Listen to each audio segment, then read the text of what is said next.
ಅದಕ್ಕೆ ಮತ್ತೆ ಯಾರ ಶ್ರೀಮಂತ? ಬರಹುದಿಹುದರ ಎಣಿಕೆಯಲ್ಲಿ ಬಂದಿಹುದ ಮರೆಯಿದ್ರಿ. ಏನಿಲ್ಲ ಅದ್ರ ಬಗ್ಗೆ ತಲೆ ಕೆಡಿಸ್ಕೋಬೇಡಿ. ಏನೈತೆ ಮಗ ಚಂದ ಸಂತೋಷ ಪಡೋದು. ಯಾರೋ ಮೊನ್ನೆ ಪೇಪರ್ನೇ ಬಂದಿತ್ತು ನೋಡಿ, ರ್ಯಾಂಕ್ ಬಂದವರಲ್ಲ ನನ್ನ ಮಗ ಫೇಲ್ ಆಗ್ಯಾನಂತ ತಿಳ್ಕೊಂಡು ಬೇಡ ಅನ್ಸದ ಅವ ಒಬ್ಬ. ಅಂದ್ರೆ ಹೊಸ ನಮೂನಿ ಜನ ಹೆಂಗೆ ಸಂತೋಷ ಪಡ್ತಾರೆ ಅವರೆಲ್ಲ ಅಂತ. ಏನು ಫೇಲ್ ಆದ್ರೆ ಏನು ಜಗತ್ತಿನೊಳಗೆ ಬೇರೆ ದಾರಿನೇ ಇಲ್ಲ. ಜಗತ್ತು ಎಷ್ಟು ದೊಡ್ಡದೈತೆ ಅಂಥದ್ದು. ಏನು ಸರ್ಕಾರ ನಡೆಸುವ ಪರೀಕ್ಷೆಯೊಳಗೆ ಫೇಲ್ ಆದ್ರೆ ಅಲ್ಲಿ ನಮ್ಮ ಮಕ್ಕಳು ಪ್ರಶ್ನೆ ಇಲ್ಲ. ಆದರೆ ಜೀವನದ ಪರೀಕ್ಷೆಯಲ್ಲಿ ಹೆಂಗೆ ಗೆಲ್ಲುವುದನ್ನು ಕಲಿಸಬೇಕು, ಅದು ತಂದೆ ತಾಯಿಗಳ ಜವಾಬ್ದಾರಿ. ಏನೊಬ್ಬರು ಎಲ್ಲರೂ ನೀಟ್ನಾಗ ಪಾಸ್ ಆಗೋಕ್ಕೆ ಸಾಧ್ಯತೆ? ತಂದೆ ತಾಯಿ ಜವಾಬ್ದಾರಿ ಬರೆಸಬೇಕು, ಪ್ರಶ್ನೆ ಇಲ್ಲ. ನೀಟ್ ಬರೆಸೋದು ಭಾಳ ಮುಖ್ಯ ಅಲ್ಲ, ನೀಟಾಗಿ ಬದುಕಿಸೋದು ಭಾಳ ಮುಖ್ಯ ಐತೆ. ಮಕ್ಕಳಿಗೆ ಅದನ್ನು ಕಲಿಸ್ಬೇಕಾಗೈತೆ ನಾವು. ಏನಿಲ್ಲ ಅದ್ರ ಬಗ್ಗೆ ಭಾಳ ತಲೆ ಕೆಡಿಸ್ಕೋಬೇಡ. ಭಾಳ ಮಂದಿ ಅಂತೀರ ನಮಗೆ ಬರೀ ಹೆಣ್ಣ ಆಗ್ಯಾವ, ನಮಗೆ ಹೆಣ್ಣ ಆಗ್ಯಾವ ಅನ್ನೋದಿಲ್ಲ. ಎಷ್ಟೋ ಮಂದಿ ಅಲ್ಲ, ನಮಗೆ 2 3 ಹೆಣ್ಣಾಗ್ಯಾವ. ಎಷ್ಟೋ ಮಂದಿಗೆ ಮಕ್ಕಳಿಲ್ಲಲ್ಲ, ಮಕ್ಕಳಿಲ್ಲಾರ್ದ ತಾಯಂದಿರದಾರ. ಅದಕ್ಕೆ ನಾ ಭಾಳ ಸಲ ಹೇಳ್ತಿರ್ತೀನಿ, ಏನಂದ್ರೆ ಮಕ್ಕಳು ಈ ಸುನಾಮಿ ಬಂತು ನೋಡ್ರಿ. ಸುನಾಮಿ ಬಂದಾಗ ಇಬ್ಬರು ತಂದೆ ತಾಯಿ ಅಡುಗೆ ಮಾಡಾಕತ್ತಾಳ. ಇಬ್ಬರು ಮಕ್ಕಳಿಗೆ ಕರ್ಕೊಂಡು ಅವ ಸಮುದ್ರ ದಂಡಿಗೆ ಹೋಗಿದ್ದ. ಸುನಾಮಿ ಬಂದು 2 ಮಕ್ಕಳು ತೊಗೊಂಡು ಹೋಗ್ತವ್ನು. ಅವ ಮನೆಗೆ ಬಂದಂತ ನಮ್ಮ 2 ಮಕ್ಕಳು ಹೋಗ್ಯಾವ ಅಂದಮೇಲೆ ನಾವರ ಯಾಕಿರ್ಬೇಕಂತ ನಾವು ಇಬ್ಬರು ಆತ್ಮಹತ್ಯೆ ಮಾಡ್ಕೊಳ್ಳೋಣ ಅಂತ ಇಬ್ಬರು ಗಂಡ ಹೆಂಡತಿ ಸಮುದ್ರ ದಂಡಿಗೆ ಹೊಂಟಿದ್ರು. ಇವ್ರ ಮಕ್ಕಳು ಹೋಗಿದ್ದು, ಅಲ್ಲಿ ಕೆಲವು ಜನ ತಂದೆ ತಾಯಿಗಳು ಹೋಗಿದ್ದು ಮಕ್ಕಳು ಹೇಳ್ಕೊಂತ ಕುಂತಿದ್ದು. ಅವಾಗ ಇವ್ರಂದ್ರು, ನಮ್ಮ ಮಕ್ಕಳು ಹೋದ್ರೆ ಹೋಗಲ್ಲಕ್ಕ, ಈ ಮಕ್ಕಳು ಸಿಕ್ಕವಲ್ಲ, ಇವನು ಜೋಪಾನ ಮಾಡೋಣಂತ ಅಷ್ಟು ಮಕ್ಕಳಿಗೆ ಕರ್ಕೊಂಬಂದು ಜೋಪಾನ ಮಾಡಾಕತ್ರ ಅವ್ರು. ಅದಕ್ಕೆ ಮನುಷ್ಯ ಅರ್ಥ ಮಾಡ್ಕೋಬೇಕಾದದ್ದೇನು ಅಂದ್ರೆ, ಮಕ್ಕಳು ಹೊಟ್ಟೆಯಾಗ ಹುಟ್ಟುವುದಿಲ್ಲ, ಮಕ್ಕಳು ಹೃದಯದೊಳಗೆ ಹುಟ್ಟುತ್ತವ ಅನ್ನೋ ಸತ್ಯ ಗೊತ್ತಾಗ್ಬೇಕು ಮನುಷ್ಯನ. ಬರೇ ಮಕ್ಕಳು ಹೊಟ್ಟೆಯಾಗ ಹುಟ್ಟುವುದಿಲ್ಲ ಅಂತ. ಅದಕ್ಕೆ ಬರೀ ನಮಗೆ ಹೆಣ್ಣಾಗ್ಯಾವ ಏನು ಮಕ್ಕಳಲ್ಲೇ ನಾವು? ಎಲ್ಲವೂ ಮಕ್ಕಳಲ್ಲ ಅಂತ. ನಮಗೆ ಹೆಣ್ಮಕ್ಳು ಅಂದ್ರೆ ಭಾಳ ಹೆಣ್ಣು ಹುಟ್ಟ್ಯಾವ್ರಿ, ಭಾಳ ಟೆನ್ಷನ್ ಆಗೈತೆ ಅಂತ ಇರ್ತಾರೆ ಮಂದಿ. ಅದಕ್ಕೆ ಭಾಳ ತಿಳ್ಕೊಬೇಕಾದದ್ದು ಏನಂದ್ರೆ, ಟೆನ್ಷನ್ ಅನ್ನಬಾರ್ದು. ಅವ್ರು 10 ಸನ್ನಿಗೆ ಸಮ ಅಂತ ತಿಳ್ಕೊಬೇಕಂದ್ರೆ ಸಂತೋಷ ಇರ್ತೈತೆ ಅಷ್ಟೆ. ತಿಳ್ಕೊಳ್ಳೋದು ಹೆಣ್ಣಿರಲಿ ಗಂಡಿರಲಿ, ಮಕ್ಕಳು ಅಂದ್ರೆ ಏನು ತಿಳ್ಕೊಬೇಕು ಅಂದ್ರೆ, ಹೆಣ್ಣ ಗಂಡ ಅಂತ ತಿಳ್ಕೊಳ್ಳೋದಲ್ಲ. ಮಕ್ಕಳು ಅಂದ್ರೆ ಆಗ ತಾನೇ ದೇವರು ಹಚ್ಚಿದ ತಾಜಾ ದೀಪ ಅಂತ ತಿಳ್ಕೊಬೇಕು. ಮಕ್ಕಳಂದ್ರೆ ಲೈಟ್ ಅಷ್ಟೇ, ದೀಪ ಅಷ್ಟೇ, ಹೆಣ್ಣೋ ಗಂಡೋ ಇಲ್ಲ. ಬರದಿಹುದರ ಎಣಿಕೆಯಲ್ಲಿ ಬಂದಿಹುದ ಮರೆ. ಏನೈತಿ ಮೊದಲು ಅದನ್ನು ನೋಡಪ್ಪ. ಏನು ದೇವರು ಕೊಟ್ಟಾನ ಅದ್ರ ಬಗ್ಗೆ ಮೊದಲು ಸಂತೋಷ ಪಡುವುದನ್ನು ಕಲಿಬೇಕಲ್ಲ ಮನುಷ್ಯ. ಅದು ಗೊತ್ತಿಲ್ಲ ನಮಗೆ. ಈಗ ನಾವು ಭಾಳ ಮಂದಿ ಏನಂತೀವಿ, ನಮಗೆ ಕಾರ್ ಇಲ್ರಿ ಅಂತೀವಿ. ಈ ಕಾರ್ ಇದ್ದ ಒಂದು ಏನು ಪರಿಸ್ಥಿತಿ ಐತಂದ್ರೆ, ಅವ ಮನ್ಯಾಗಿಂದ ಕಾರ್ ಗಡ್ಯಾಗ ಬರ್ಬೇಕಾದ್ರೆ ಗಾಲಿ ಕುರ್ಚಿ ಮೇಲೆ ವೀಲ್ ಚೇರ್ ಮೇಲೆ ಬರ್ಬೇಕವ. ದೇವರು ಅವನಿಗೆ ಕಾರ್ ಕೊಟ್ಟಿರ್ಬೋದು ಅಡ್ಡಾಡಕ್ಕಾದ್ರೆ, ಕಾಲ ಇಲ್ಲ. ಕಾರ್ ಇದ್ದವ್ ಶ್ರೀಮಂತ ಅಲ್ಲ, ನಡ್ಕೊಂಡು ಅಡ್ಡಾಡಕ್ಕೆ ಕಾಲಿದ್ದವ್ರು ನಿಜವಾಗ್ಲೂ ಶ್ರೀಮಂತರಲ್ಲ. ಕಾರ್ ಇರಲಾರ್ದಕ್ಕೆ ತಲೆ ಕೆಡಿಸ್ಕೋಬೇಡ. ದೇವ್ರು ಕಾಲು ಕೊಟ್ಟಿದ್ದಕ್ಕೆ ಸಂತೋಷ ಪಡುವುದನ್ನು ಕಲಿ. ಬರದಿಹುದರ ಎಣಿಕೆಯಲ್ಲಿ ಏನು ಬಂದಿಲ್ಲ ಅದ್ರ ಬಗ್ಗೆ ಭಾಳ ತಲೆ ಕೆಡಿಸ್ಕೋಬೇಡ. ಬರದಿಹುದರ ಎಣಿಕೆಯಲ್ಲಿ ಬಂದಿಹುದ ಮರೆಯದಿರು. ದೇವರು ಏನು ಕೊಟ್ಟಾನ ಅದನ್ನು ಮೊದಲು ಸಂತೋಷ ಪಡುವುದನ್ನು ಕಲಿ. ಇಲ್ಲಾರದ ಬಗ್ಗೆ ತಲೆ ಕೆಡಿಸ್ಕೊಳ್ಳೋದು ಬಿಡು. ಏನು ಕೊಟ್ಟಾನ ಅದರೊಳಗೆ ಸಂತೋಷ ಪಡುವುದನ್ನು ಕಲಿ. ದೇವರು ಇನ್ನೊಬ್ಬರ ತಾಟಿನೊಳಗೆ ಏನು ಹಾಕ್ಯಾನ ನೋಡಿ ಆಶಾ ಪಡುವುದು ಬೇಡ. ನನ್ನ ತಾಟಿನೊಳಗೆ ಏನು ಹಾಕ್ಯಾನ ಉಂಡು ಸಂತೋಷ ಪಡುವುದನ್ನು ಮನುಷ್ಯ ಕಲಿಬೇಕು. ಇದು ಜೀವನ, ಇದು ಅಷ್ಟೆ. ಬರದಿಹುದರ ಎಣಿಕೆಯಲ್ಲಿ ಬಂದಿಹುದ ಮರೆಯದಿರು. ಗುರುತಿಸು ಒಳಿತಿರುವುದನ್ನು ಕೇಡುಗಳ ನಡುವೆ. ಏನು ಜಗತ್ತಂದ್ರೆ ಎಲ್ಲ ಒಂದೇ ರೀತಿ ಇರ್ತೈತಿ. ಏನು ಸ್ವಲ್ಪ ಒಳ್ಳೆಯದು, ಒಂದು ಸ್ವಲ್ಪ ಕೆಟ್ಟದ್ದು ಇರ್ತೈತಿ. ಆದ್ರೆ ಬರೀ ಕೆಟ್ಟದ್ದು ನೋಡಕ್ಕೆ ಹೋಗ್ಬೇಡ ಮನುಷ್ಯನೇ. ಒಳ್ಳೆಯದು ಭಾಳ ಐತಿ ಜಗತ್ತಿನೊಳಗೆ. ಈಗ ನೀವೊಂದು ಹೊಸ ಕಾರ್ ತೊಗೊತೀರಿ, ನೀವು ಒಂದು ಇನೋವನೋ ಆಡಿನೋ ಯಾವುದೋ ಒಂದು ಹೊಸ ಕಾರ್ ತೊಗೊತೀರಿ. ಅಲ್ಲ, ಎಂಥ ಹೊಸ ಕಾರ್ ತೊಗೊಂಡ್ರು ಸಹಿತ ಸ್ವಲ್ಪ ಕಾರ್ಬನ್ ಬಿಡೋದ ಅದು. ನೀವು ಎಂಥ ಹೊಸ ಇನೋವಾ ಕಾರ್ ತೊಗೊಂಡ್ರು ಕಾರ್ಬನ್ ಬಿಡ್ತೈತಿ. ಗೊತ್ತಿರ್ಬೇಕು ಕಾರ್ಬನ್ ಬಿಡ್ತೈತಿ ಇದು ಗಾಡಿ ಅಂದ್ರೆ ಅಡ್ಡಾಡೋಕ್ಕಾಗೋದಿಲ್ಲ ನಾಳೆ ಅಂದ್ರೆ ಗೊತ್ತಿರಬೇಕು. ಎಂಥ ಹೊಸ ಇನೋವಾ ಕಾರ್ ತೊಗೊಂಡ್ರು ಸ್ವಲ್ಪ ಕಾರ್ಬನ್ ಬಿಡೋದಾಯ್ತು. ನಾ ಮಾಡಬೇಕಾದದ್ದೇನು, ಈ ಶಿವಮೊಗ್ಗಕ್ಕೆ ಬರ್ತಿರ್ತೀವಿ. ಶಿವಮೊಗ್ಗಕ್ಕೆ ಬರಾಗ ಊರು ಮುಂದೆ ಒಂದಿಷ್ಟು ತಿಪ್ಪಿನೂ ಹಾಕಿರ್ತಾರೆ ಜನ, ಒಂದಿಷ್ಟು ಹೂವಿನ ಗಿಡನೂ ಬೆಳೆಸಿರ್ತಾರೆ. ಈ ಊರು ಬಿಟ್ಟು ಮುಂದಿನ ಊರಿಗೆ ಹೋಗುವಾಗ ಈ ಊರು ತಿಪ್ಪಿ ಪ್ರಚಾರ ಮಾಡಬಾರ್ದು, ಈ ಊರಿನ ಹೂವು ಪ್ರಚಾರ ಮಾಡ್ಕೊತ ಹೋಗ್ಬೇಕು. ಅದು ಜೀವನ ಅಂತಷ್ಟೆ.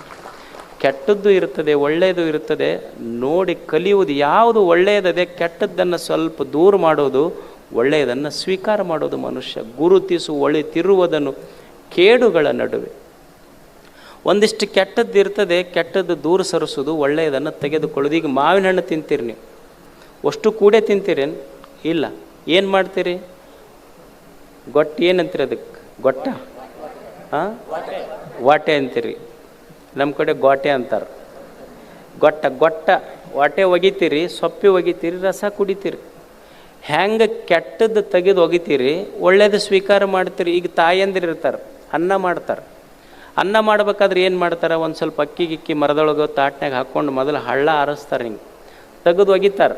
ಹಳ್ಳ ತೆಗಿತಾರೆ, ಚಲೋ ಅಕ್ಕಿ ಕುಕ್ಕರ್ನಾಗ ಹಾಕಿ ಅನ್ನ ಮಾಡ್ಕೊಂಡು ಉಣ್ತಾರೆ. ಹಂಗೆ ಜಗತ್ತು ಅನ್ನೋದು ನಮ್ಮ ತಟ್ಟೆಯೊಳಗೆ ಕೆಟ್ಟದ್ದು ಒಳ್ಳೆಯದು ಕೂಡೇ ಹಾಕೈತಿ. ಕೆಟ್ಟದ್ದನ್ನು ಹಳ್ಳ ತೆಗೆದು ಒಗಿಬೇಕು, ಚಲೋದನ್ನು ಅನ್ನ ಮಾಡ್ಕೊಂಡಂಗೆ ಉಣ್ಬೇಕು. ಅಷ್ಟೇ, ಇದು ಜೀವನ ಅಷ್ಟೇ. ಕಲಿಯೋದು ಒಳ್ಳೆಯದನ್ನು ಸ್ವೀಕಾರ ಮಾಡಬೇಕು. ಈಗ ಸಂಸಾರ ಐತಿ ನಿಮ್ದು. ಸಂಸಾರ ಯಾಕೆ ಕೆಟ್ಟವ? ಯಾಕೆ ಗಂಡ ಹೆಂಡತಿಯ ಮಧ್ಯೆ ಸದಾ ಜಗಳ ಬರ್ತಾವಂದ್ರೆ, ಅವ್ರು ಕೆಟ್ಟದ್ದು ಹೇಳ್ತಾರೆ, ಇವ್ರು ಕೆಟ್ಟದ್ದು ಹೇಳ್ತಾರೆ. ಕೆಟ್ಟದ್ದು ಹೇಳಿದ್ದಕ್ಕೂ ಸಮಸ್ಯೆ ಆಗೈತೆ. ಅವರಲ್ಲಿರುವುದ ಒಳ್ಳೆಯ ಗುಣ, ಪತಿಯಲ್ಲಿರುವ ಒಳ್ಳೆಯ ಗುಣಗಳನ್ನು ಸತಿ ಗೌರವಿಸುವುದನ್ನು, ಸತಿಯಲ್ಲಿರುವ ಒಳ್ಳೆಯ ಗುಣವನ್ನು ಪತಿ ಗೌರವಿಸುವುದನ್ನು ಎಂದು ಕಲಿತಾರ ಅಂಥ ಮನೆಯೊಳಗೆ ಸಾಮ್ರಾಜ್ಯ. ಅದು ಜಗಳವೇ ಬರೋದಿಲ್ಲ, ಅದು ಅನುಭವ ಮಂಟಪ ಆಗಿ ಉಳಿತೈತೆ ಅಷ್ಟೇ. ಅದು ಗೌರವಿಸುವುದಷ್ಟೇ. ಹಿಂಗೆ ಆಗೋದಿಲ್ಲ. ಅದು ಏನಾಗ್ತೈತಿ ಅಂದರೆ, ಏನು ಮಾಡ್ತಾನ, ಅಲ್ಲ ನಾ ಮನ್ಯಾಗ ಇಷ್ಟು ದುಡಿತೀನಿ, ಒಂದು ಫೋನ್ ಮಾಡಿ ನನಗೆ ಕೇಳಿ ಏನು ಮಧ್ಯಾಹ್ನ ಊಟ ಆಗೈತೇನಂತ ಅಂದ್ರೆ ಇವನಿಗೆ ತೆಲಿಗೆ ತಾಪ ಎದಕ್ಕೆ ಆಗ್ತೈತಿ ಅಂದ್ರೆ, ಮಧ್ಯಾಹ್ನ ಊಟಕ್ಕೆ ಬರ್ತೀರೇನ್ರಿ ಮನೆಗೆ ಅಂತ ಫೋನ್ ಹಚ್ಚಿ ಕೇಳ್ಬೇಕು. ಅವ್ರು ಮನೆಗೆ ಫೋನ್ ಹಚ್ಚಿ ನೀವು ಮಧ್ಯಾಹ್ನ ಊಟಕ್ಕೆ ಬರ್ತೀರೇನ್ರಿ ಅಂತ ಕೇಳಾರ್ದಕ್ಕೆ ಇವನಿಗೆ ಎಷ್ಟು ತಾಪ ಆಗೈತೆ ಅಷ್ಟಾಯ್ತು. ಅಲ್ಲ, ಇವನು ಒಂದು ಸಲ ಕೇಳ್ಬೇಕಲ್ಲ. ಒಮ್ಮೆರೆ ಕೇಳೇ ನಾನು ಅವರಿಗೆ, ಅಲ್ಲ ನೀವು ಸ್ಯಾಟರ್ಡೆ ಹಾಫ್ ಡೇ ತೊಗೊತೀರಿ, ಸಂಡೇ ಪೂರ್ಣ ರಜೆ ತೊಗೊತೀರಿ. ಪಾಪ ಅವ್ರಿಗೇನು ಹೆಣ್ಮಕ್ಳಿಗೇನು ಸಂಡೇ ರಜೆ ಕೊಟ್ಟಿರ್ತೀರ, ಶನಿವಾರ ಹಾಫ್ ಡೇ ಕೊಟ್ಟಿರ್ತೀರ. 24 ತಾಸು ಒಂದು ವೀಕ್ನೂ ಅವ್ರಿಗೆ ಪೂರಾ ರಜೆ ಇರೋದಿಲ್ಲ. ಈ ಕಂಪ್ನಿ ಒಳಗಿದ್ದಂಗೆ ಏನು shift wise morning 8 hours, afternoon 8 hours, night shift 8 hours ಅಂತ ಹಿಂಗೇನು ಇರ್ತೈತೆ ಕಂಟಿನ್ಯೂ ಕೆಲಸ ಮಾಡೋದವ್ರು.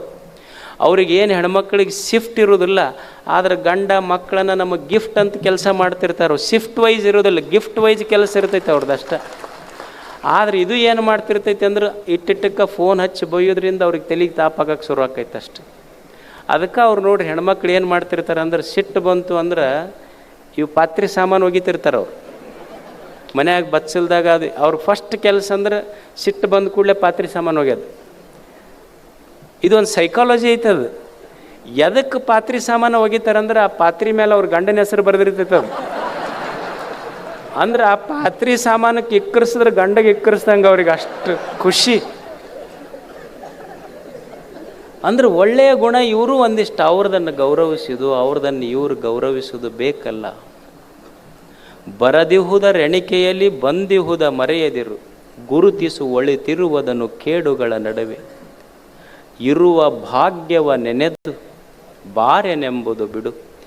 ಏನು ದೇವರು ಕೊಟ್ಟನ ಅದರಲ್ಲಿ ಮೊದಲು ಸಂತೋಷ ಪಡುವುದನ್ನು ಕಡಿ. ಇರುವ ಭಾಗ್ಯವ ನೆನೆದು. ಬಸ್ನಾಗ ಹೊಂಟಿರ್ತೀರಿ, ಸೀಟ್ ಸಿಕ್ಕಿಲ್ಲ ಅಂತ ಕೊರಗಕ್ಕೆ ಹೋಗಬೇಡ. ಈಗ ನಿಮಗೆ ಬಸ್ ಸಿಕ್ಕರೆ ಸಾಕಾಗೈತಿ. ಈಗ ಸೀಟ್ ಸಿಗೋದು ದೂರ ಉಳಿತಾವೆ. ಯೋಜನೆ ಏನೈತಲ್ಲ ಈಗ, ಅದು ನಿಮಗೆ ಬಸ್ ಸಿಕ್ಕರೆ ದೊಡ್ಡದಿನ, ಸೀಟ್ ಸಿಗೋದಂತೂ ದೂರ ಉಳಿತು ಮಾತು.